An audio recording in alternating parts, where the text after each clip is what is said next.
This is core. ठीक है, तो आर्थर होम्स का कहना था कि अर्थ के अंदर कन्वेक्शनल करंट है, और वो क्यों है क्योंकि हमको जानते हैं कि अर्थ के अंदर रेडियो एक्टिव एलिमेंट्स हैं और उनकी वजह से उसमें टेम्परेचर बहुत ही ज़्यादा है, तो इसी वजह से कन्वेक्शनल करंट है जो मूव करता है अर्थ में, और उसकी वजह से थर्मल डिफरेंस प्रोड्यूस होता है मेंटल में। ठीक है, तो इन्होंने बोला पॉसिबिलिटी है कन्वेक्शनल करंट की अर्थ के अंदर में, और उसका रीज़न है रेडियो एक्टिव एलिमेंट, और इसकी वजह से जो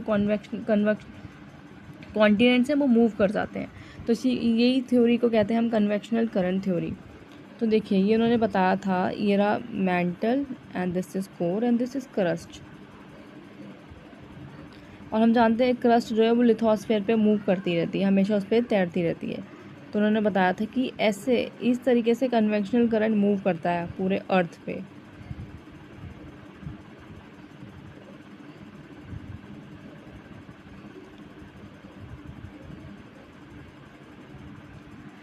ठीक है, तो अब हम इसको लिख कर भी दिखा देते हैं आपको,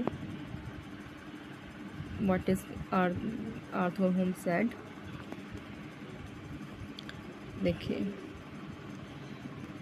इन्होंने कहा था कि there is a possibility of convectional current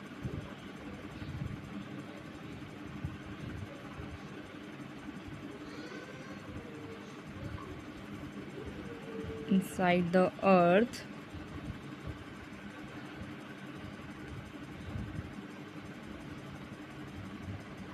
due to presence. अब आप इसके आगे लिखते रहिएगा, मैं आपको बताती हूँ पूरी, आपसे नोट कर लीजिए। Due to presence of radioactive element. ठीक है,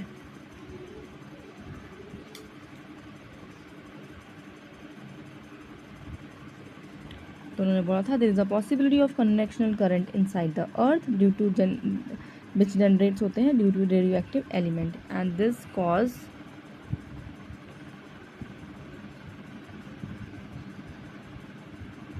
थर्मल डिफरेंस। ठीक है, तो उसकी वजह से टेम्परेचर में डिफरेंस होता है, थर्मल डिफरेंस होता है मेंटल के अंदर, एंड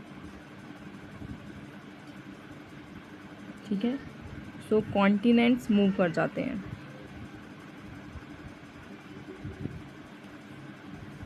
ठीक है, तो ये थी आर्थर होम्स की थ्योरी, ये बहुत छोटी सी थ्योरी है, बस यही है। अब हम नेक्स्ट थ्योरी में पढ़ेंगे sea floor spreading theory next video में। आई होप आपको ये समझ आया होगा आर्थर होम्स की कन्वेक्शन करंट थ्योरी। ये कहते हैं कि रेडियो एक्टिव एलिमेंट है अर्थ में, जिसकी वजह से थर्मल